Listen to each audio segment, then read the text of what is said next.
No, he's leaving the section, he said. He'll walk around it. But is this good to live here?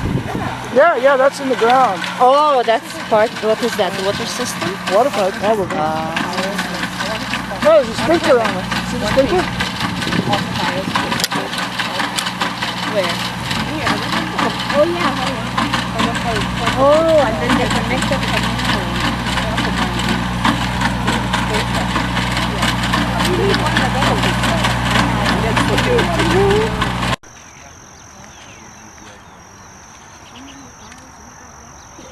I gotta pace myself. Okay. This one didn't get in.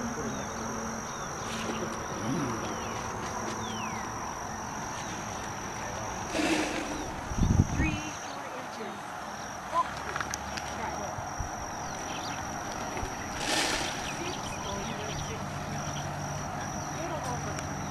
A little bit come back. A little bit come back.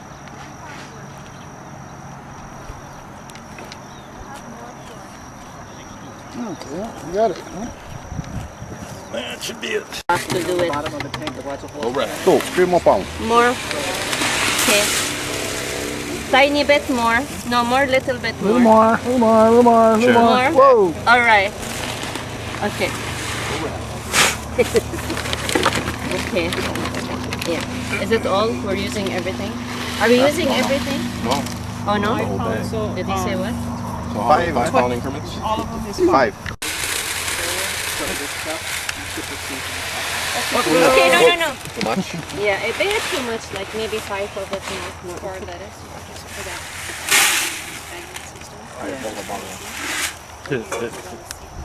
Well, yeah, our okay. seedling, but Because what you would it want was to use is extra potting already. mix. About a plant needs a certain amount of space to catch sunlight, and there's only so much biological capacity per area. So if you have 4 plants, they're all going to be competing for the same space. And as a gardener, it's not a big deal because oftentimes you're just going to cut it and let it regrow. So thick is fine. Certain crops, like if you wanted the radish, the daikon, you would probably thin it so then one plant can spread out and take that area. Pull it out, like now you start pulling out. You could, yeah. If we waited 1 more week, we could actually pull it out, and probably the radishes and stuff we wouldn't replant, but some of the greens we could put in, spread into a new space or something if you had room. It looks like it's coming up pretty well. Yeah, we have a few slugs here at the farm. That's mine.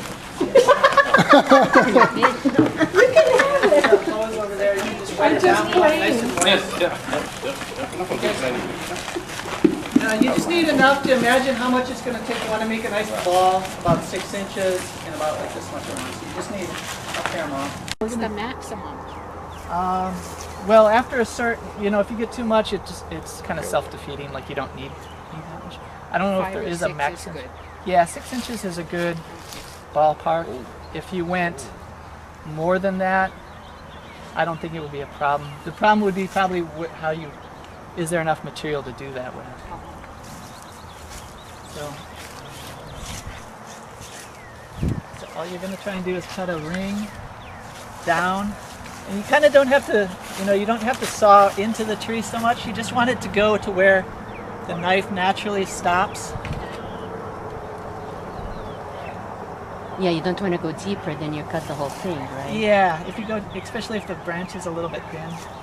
You want to make sure that it's all the way around. But at least that branch is 1 year old, right? You don't want the really new ones? Or Well, ideally, if you're selecting something to air layer, you want to take it from a part of the tree that's mature so it will be bearing fruit.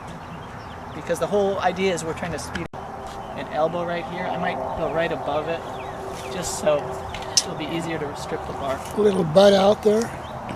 It may bud right below that, but it's not a big deal.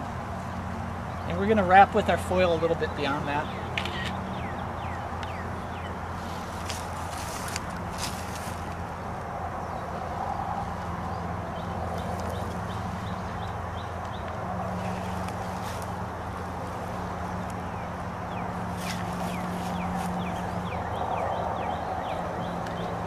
So be real careful. These knives are sharp. Keep away from your finger. He has been.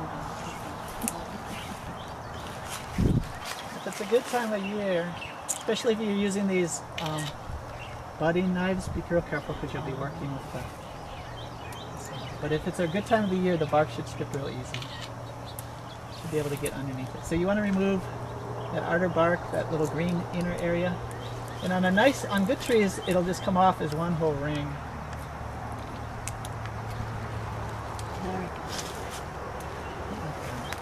And if for some reason it's not coming off, you can scrape it with your knife. You want to make sure that you go all the way around, because if you don't go all the way around, the tree will be more resistant to removing that, be resistant to rooting.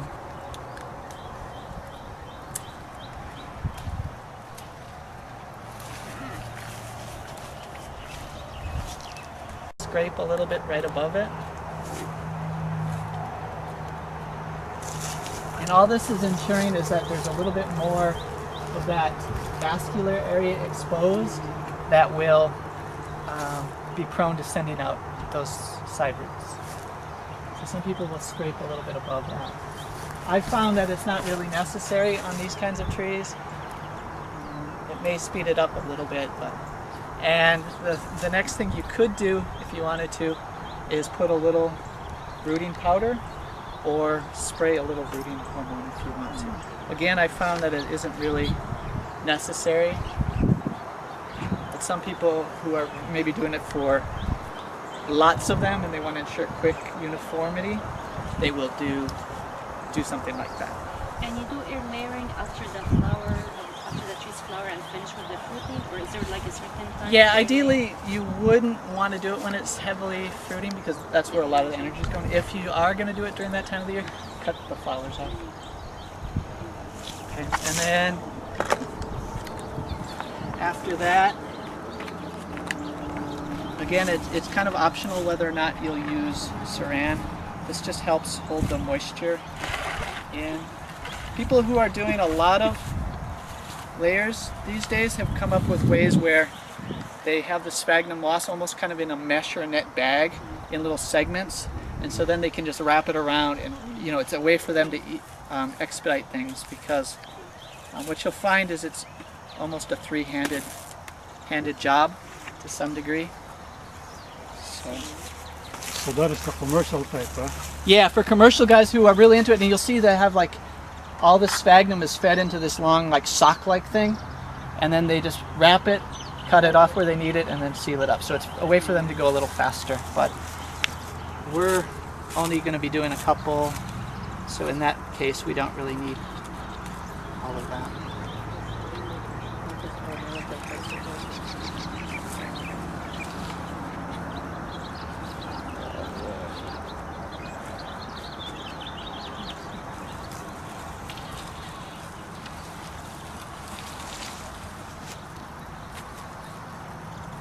Can you do it on this branch, or this is old branch? Yeah, it's a little bit too large. Too large. Yeah, it would just be kind of So we're looking at the unfeasible. thickness to the branch. as Maybe well if as we did, or some of those flowering trees, I've seen them where they do fairly side branches and then they plant it straight in the ground and you already have a tree like this, but that's kind of a specialized use. And then all we're trying to do is just cover that area as best as possible.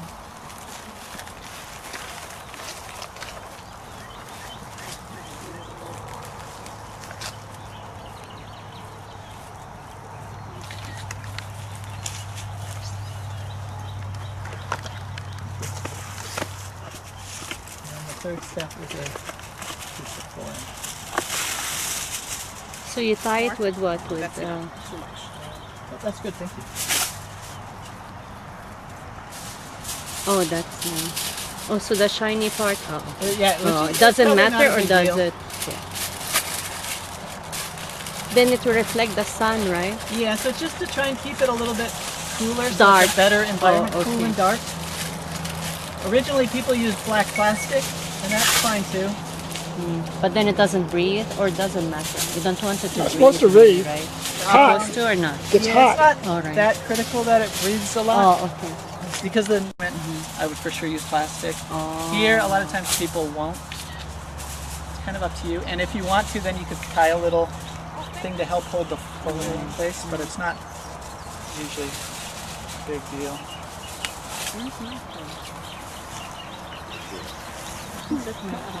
So actually doing that, no need the hormone there, yeah? Huh? No need.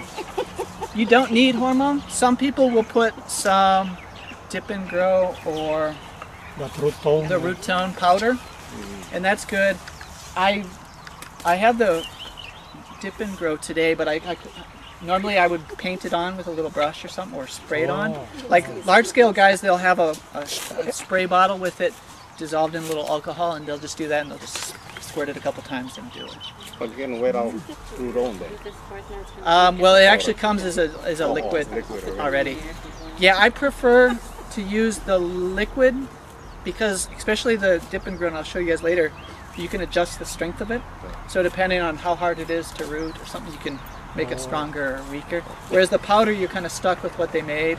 And sometimes the powder falls off or things like that. So it's just, you know, it's fairly reasonable, like $10 will get you a good little bottle, and that'll last you years. I didn't know they had liquid. They even have some now where it's actually soluble in water, and people will make like whole trays of cuttings, and then at the end they just spray the top of it, and they spray it on the leaves instead of the bottom part.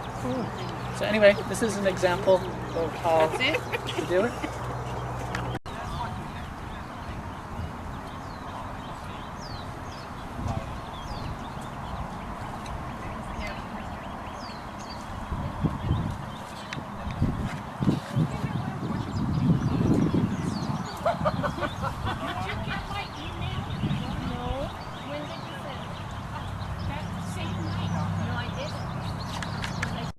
Well, there's mine. My air layering. My chi, huh? Well, we'll see.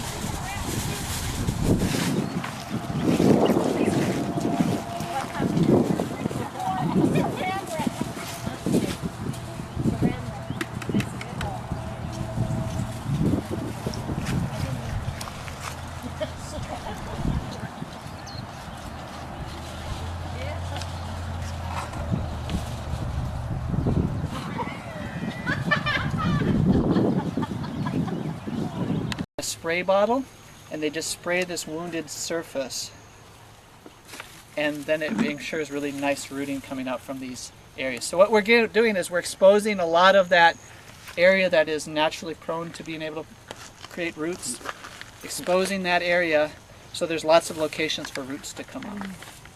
Is that like cloning? This is the type of cloning, yeah. And so Hawaii has a reputation on the mainland for producing. It is the material we have. We have these cinders, which is really great. Our growing environment is really great. So years ago, Florida is a competitor of us in this area, and they import their material from Costa Rica and South America where it's grown really cheaply, and then they root it in Florida, and then they ship it around the country. And a lot of people stopped buying foliage from Hawaii, but then shortly after that they found that plants that we produce last longer. They don't have to replace them as often as interior scape plants, and so we can remain competitive despite slightly greater costs of production and things like that. But like shipping cost too makes The us shipping cost more is very expensive, right? expensive. Yeah. So we're going to walk down.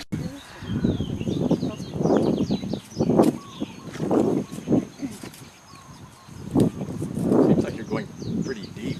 Are you cutting off the It's not candy going to layer? hurt it to go deeper. You have to go all the way around? Wow. If we don't go all the way around, the plant will be Heal. resistant to rooting itself. Like how we did with that. See, the problem is I'm a lefty, and most of these grafting knights are righties, so I should probably be working upwards. I'll get a better, more uniform cut.